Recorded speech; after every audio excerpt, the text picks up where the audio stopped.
रात के ठीक 11:30 बजे थे। राजस्थान रोडवेज की आखिरी बस अलवर हाईवे पर अकेली दौड़ रही थी। कंडक्टर राघव ने आवाज लगाई, भानगढ़, भानगढ़ वाले उतर जाओ। बस रुकते ही समीर अपनी सीट से उठा। वह एक पैरानॉर्मल व्लॉगर था जिसके कैमरे की बैटरी और फोन का नेटवर्क दोनों गायब हो चुके थे। बस से नीचे उतरते ही ठंडी हवा का एक झोंका समीर के चेहरे से टकराया। उसने मुड़कर देखा। भानगढ़ का मशहूर भूतिया किला घने अंधेरे में किसी सोए हुए राक्षस की तरह लग रहा था। समीर ने गहरी सांस ली और अपने व्लॉग के लिए एक नाटकीय शुरुआत सोची। लेकिन तभी उसे एहसास हुआ कि चारों तरफ एक अजीब भारी सन्नाटा था। न हवा की सरसराहट, न झिंगुरों की आवाज। उसे लगा कि कोई उसे पीछे से देख रहा है। उसने तेजी से मुड़कर देखा, लेकिन वहां कोई नहीं था। डर की एक ठंडी लहर उसकी रीढ़ की हड्डी में दौड़ गई। उसने घड़ी देखी, रात के 11:45 बज रहे थे। सरकार के नियम के मुताबिक सूरज ढलने के बाद भानगढ़ में रुकना मौत को दावत देना था। समीर को अपनी गलती का एहसास हुआ। उसने वापस मुख्य सड़क की तरफ भागना शुरू किया। तभी दूर से उसे 2 हेडलाइट्स की रोशनी आती दिखी। वह वही रोडवेज बस थी। समीर ने राहत की सांस ली और हाथ हिलाकर बस को रोका। बस रुकी, दरवाजा खुला और समीर बिना सोचे समझे अंदर कूद गया। बस के अंदर अजीब सी ठंड थी।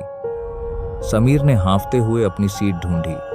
उसने गौर किया कि बस में 6, 7 और पैसेंजर बैठे थे, लेकिन कोई हिल नहीं रहा था। सब चुपचाप सीधे देख रहे थे। समीर ने बगल में बैठे एक बुजुर्ग से बात करने की कोशिश की। बाबा, बहुत अजीब जगह है यह भानगढ़।